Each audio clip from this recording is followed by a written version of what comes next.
Hello, hello, my crafty friends. This is Katie Weeks, your independent, close to my heart consultant.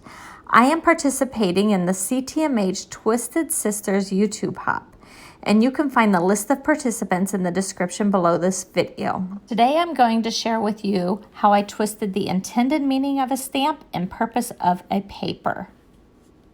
Let's get started with this vertically striped paper in the Comfort and Joy paper pack in the September-October 2020 catalog on pages 15 and 16.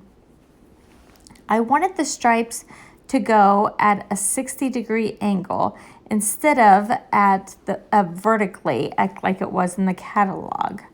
I did that by taking the largest size hexagon from the thin cuts and drawing a line on that 60-degree angle. And by cutting my paper along that line, I could get 3 card fronts out of my 12 by 12 paper. And now they go at that 60-degree angle on my card front, which was what I was looking for. Then the newest set of mix-in papers, I grabbed some of those, and aren't those awesome, both sides? And I used the coordinating cardstock and cut some hexagons. I also used musical harmony stamps and thin cuts.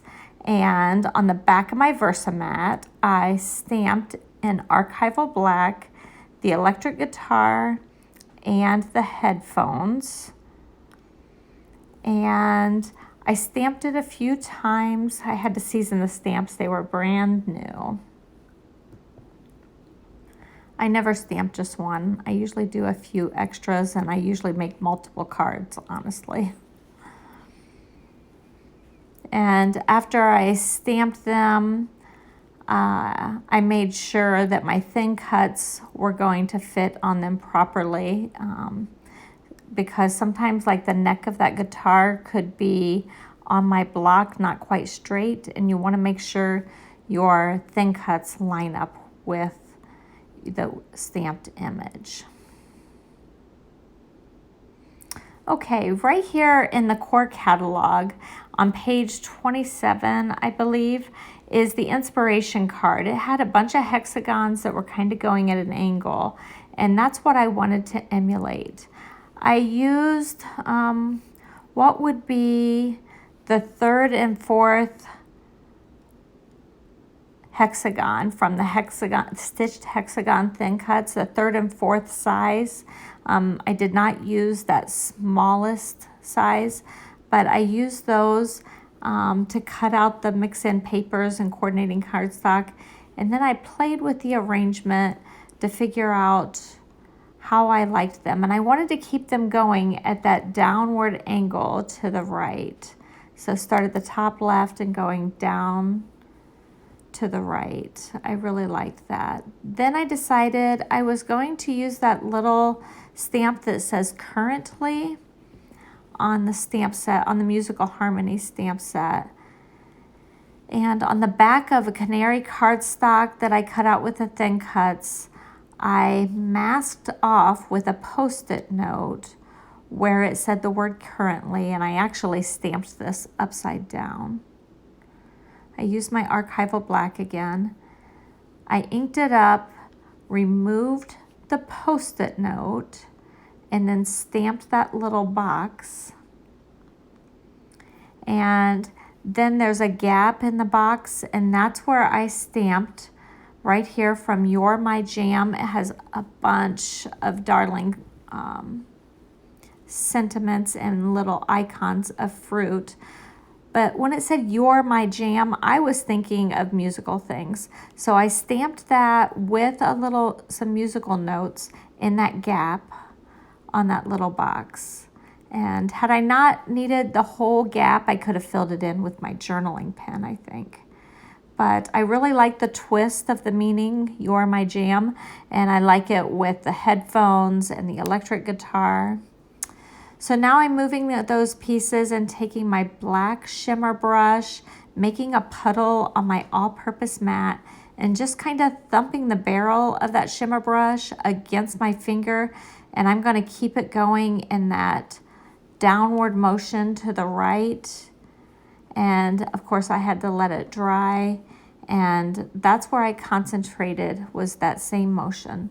Make sure you clean this all-purpose mat well, because you don't want any of that black shimmer brush to be on any of your projects. I am going to come back and use liquid pearls once I have everything assembled. So I used a couple of our Spectrum Noir markers to color the electric guitar and the headphones. I used the citrus and the citrus green tri-blends, the lightest shades, and then I just glued these all down in that arrangement that I had decided earlier. Luckily I had a picture of it to go back and refer to it. And then I used my foam squares from the inside of those shaker pieces that we get, and I wanted that 3D foam underneath that largest hexagon. And then I just trimmed off all of the excess around my card, and then I was ready to embellish it with that liquid pearls. I used the sage and bisque pearls, I believe. I guess I'm still arranging. There we go. Okay, so I used the sage and I made a visual triangle. I did 3 in the sage, and then I came in with the bisque, and again make another visual triangle on the front of my cards. So I did each of these in 3s and in a triangle arrangement. After I had finished everything, I was pretty pleased with it, but then I realized that I wanted to add some silver embellishing thread. And the reason I used this was it really emulates like guitar strings to me. So I used that, wrapped it around my fingers, and then used some micro glue dots or mini glue dots, and kind of used a poker tool and shoved it underneath that hexagon. I probably should have put it down before I put the foam dots on the back of that hexagon. But I was able to slide it in there, and I really like how that just gave one more element to the front of this card.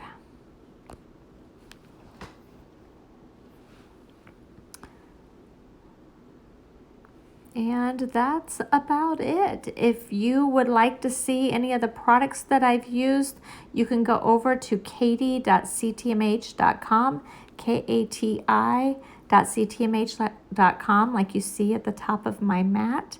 And I have the products with the parts listed in my description. And here's a couple close-ups of those stitched hexagons, that striped paper that's at a 60-degree angle, and those liquid pearls. Now go ahead and hop on over to Sandy Zimmer's YouTube and see what she has on the hop for you. Her link is in the description below. Have a great day.